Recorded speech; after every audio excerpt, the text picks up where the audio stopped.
Oi gente, tudo bem? O meu nome é Esther Velasquez e sejam bem-vindos ao canal Matemateca. No vídeo de hoje a gente vai falar sobre filtros I e R aqui no curso de Sinais e Sistemas, tá bom? Então antes de começar, já curte aí embaixo, se inscreve no canal e vamos lá! Gente, então só para revisar, lá na aula anterior a gente viu sobre filtros FIR, que são os filtros caracterizados por uma resposta ao impulso finita. Ou seja, quando a gente está filtrando determinado sinal com um filtro que é do tipo FIR, com certeza esse filtro vai ter um H de N que tem um começo e um fim. Ou seja, a resposta ao impulso só vai ter valores não nulos em determinado intervalo. Fora desse intervalo, ela vai ser sempre nula, certo?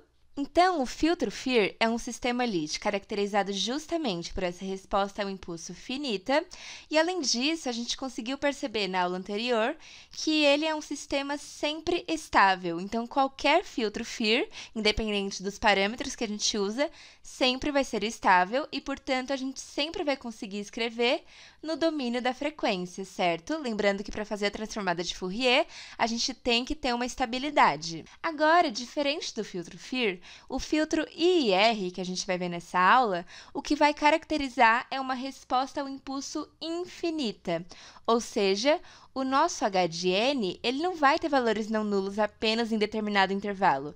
Ele pode se estender para infinitos valores de N, tá bom, gente? Então, não é aquela coisa que a gente fala, só existe daqui até aqui e o resto é nulo. Não, vai se estender infinitamente e isso vai garantir para a gente algumas propriedades que a gente não tinha lá nos filtros FIR. Então, pode ter certeza que se você tiver um sinal x de N e você coloca ele dentro de um sistema LIT que se comporta como um filtro do tipo I e R, a resposta ao impulso desse sistema vai ser infinita, tá bom?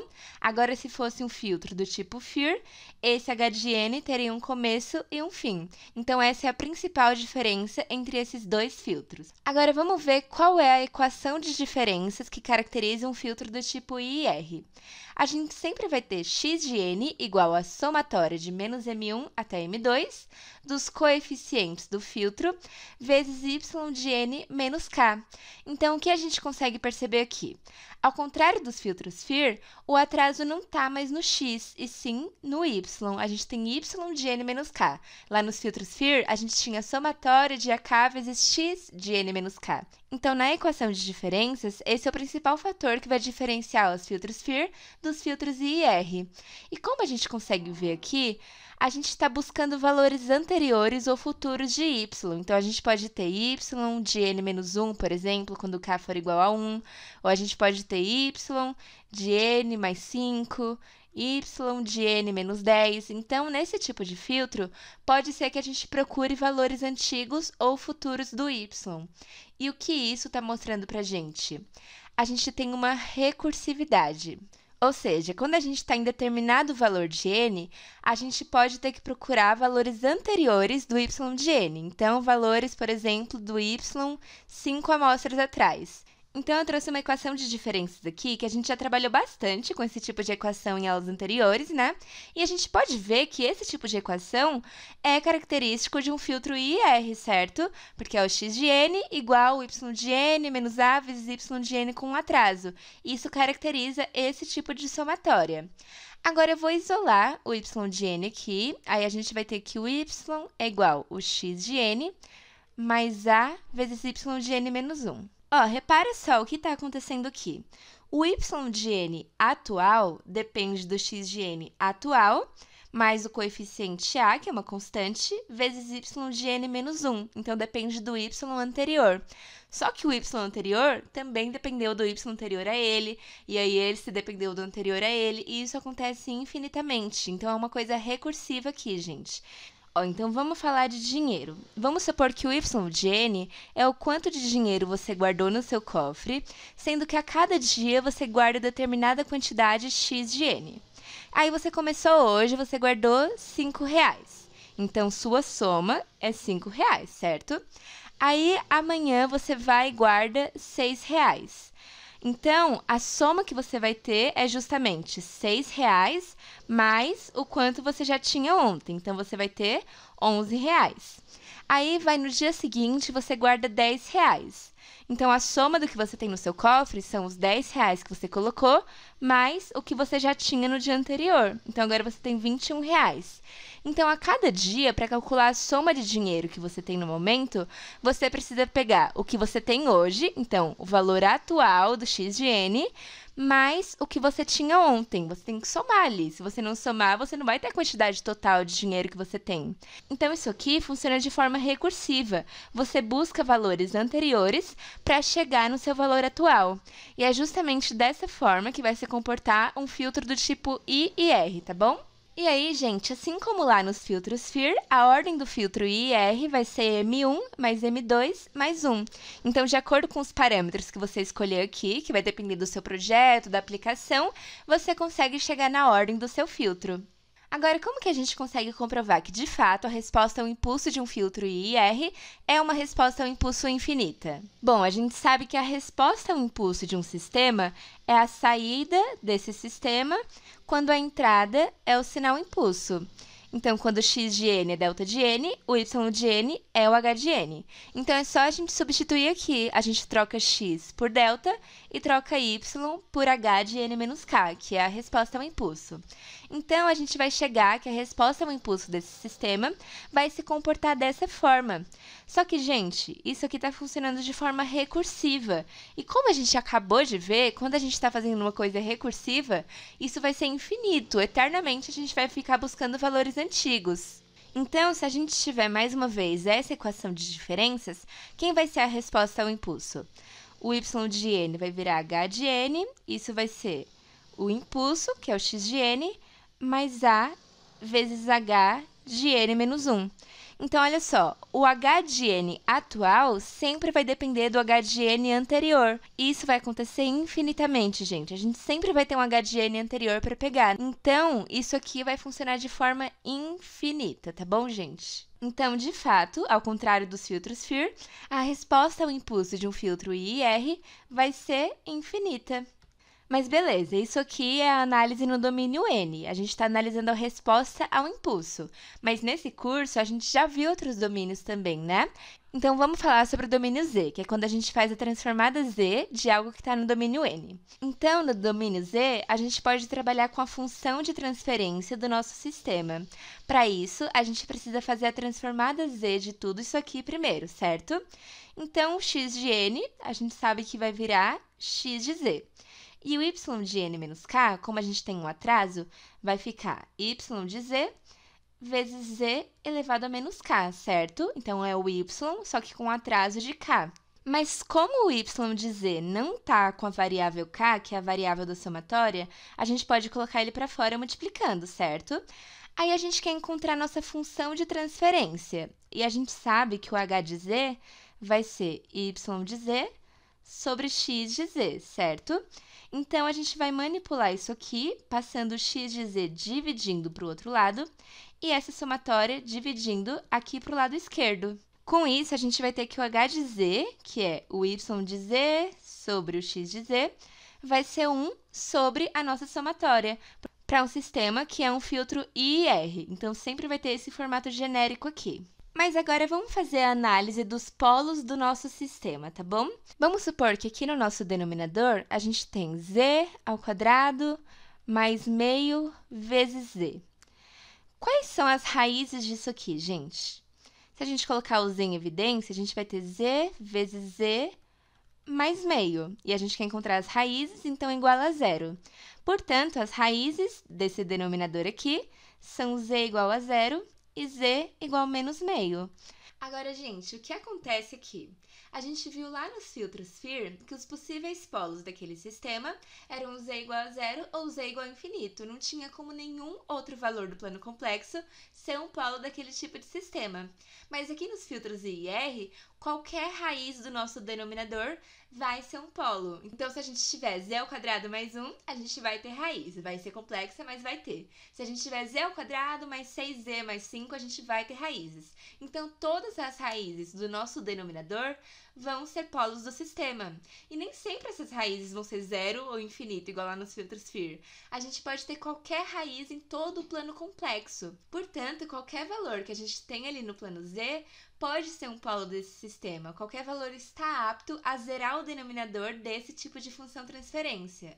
Então, gente, a gente pode ter qualquer valor aqui nos polos do nosso H de Z. Então, pode ser Z igual a meio, Z igual a 5, Z igual a 10, Z igual a 1/4.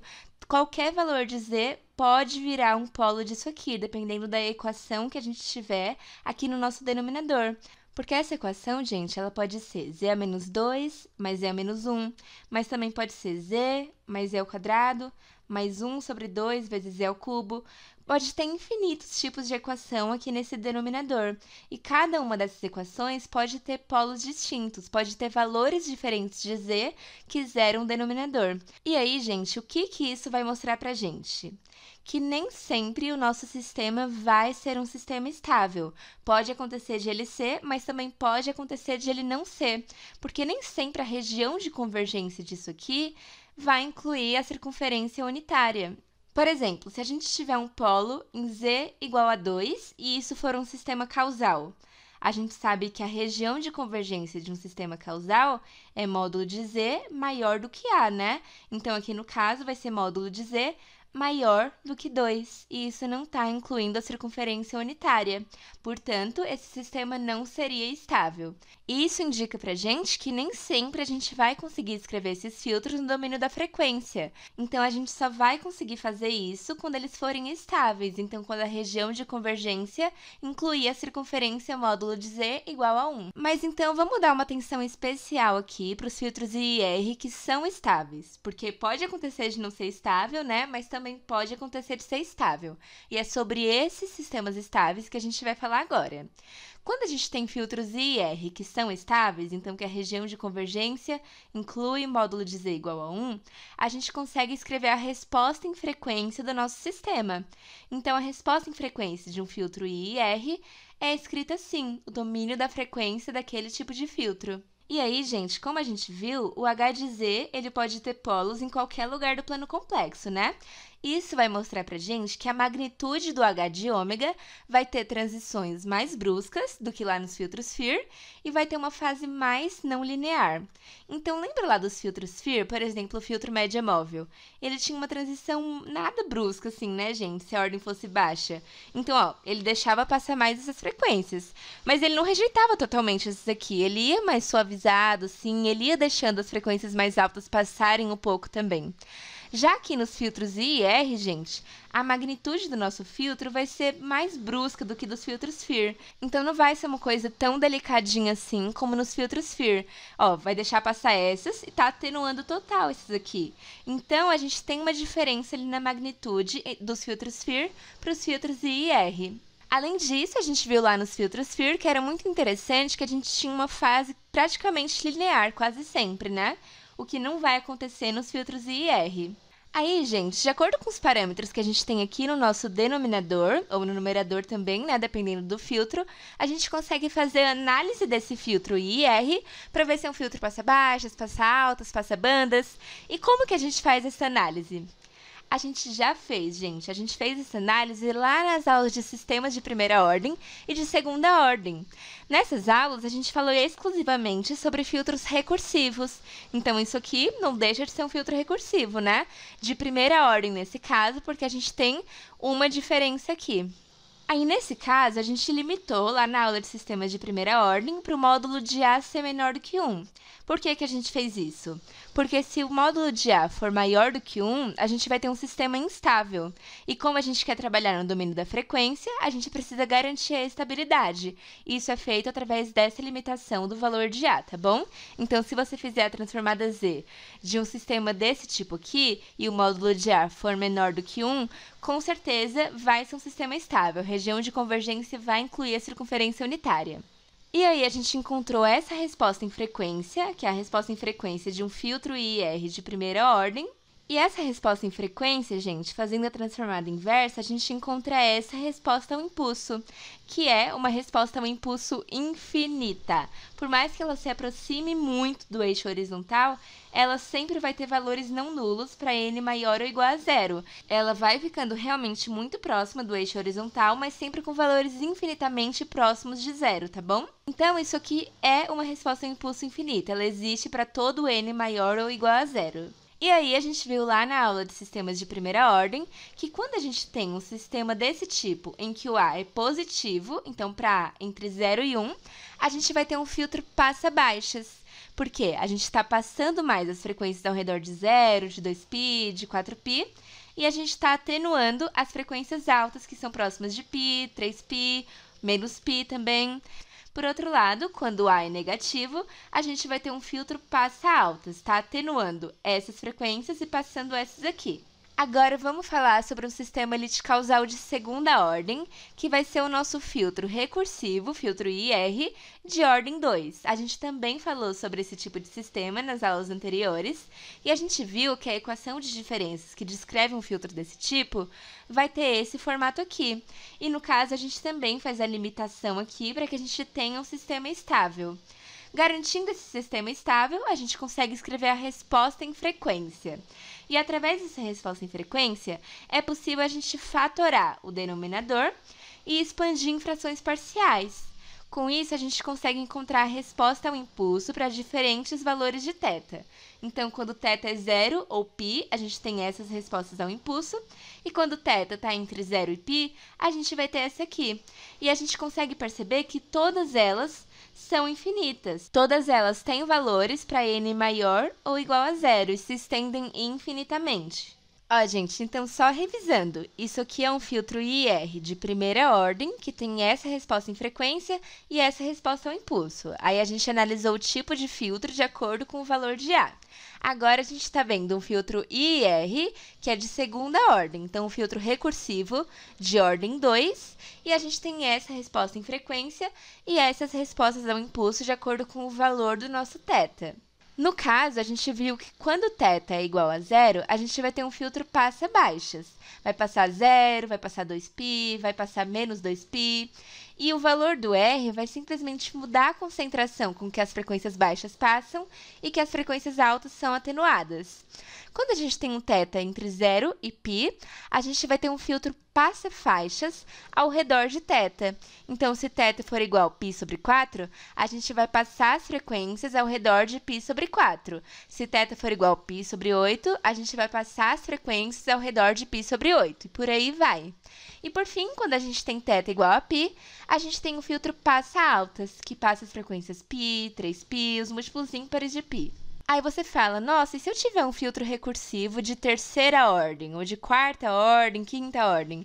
Como que eu faço para fazer a análise desse filtro? Gente, sabendo analisar um filtro de segunda ordem e de primeira ordem, a gente consegue analisar de qualquer outra ordem, tá bom?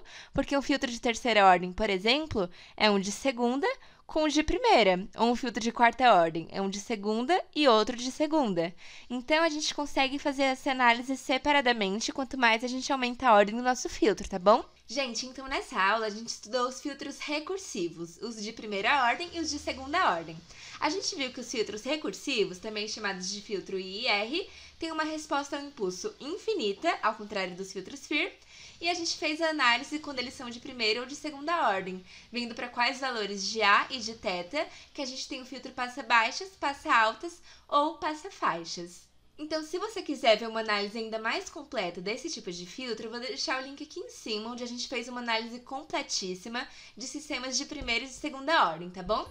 Então, foi isso no vídeo de hoje, gente. Eu espero que vocês tenham gostado. Não esquece de curtir, se inscreve no canal, compartilhe com seus amigos e segue o canal Matemateca lá no Instagram pra ficar por dentro de tudo, tá bom? Então, a gente se vê no próximo vídeo, gente. Beijo!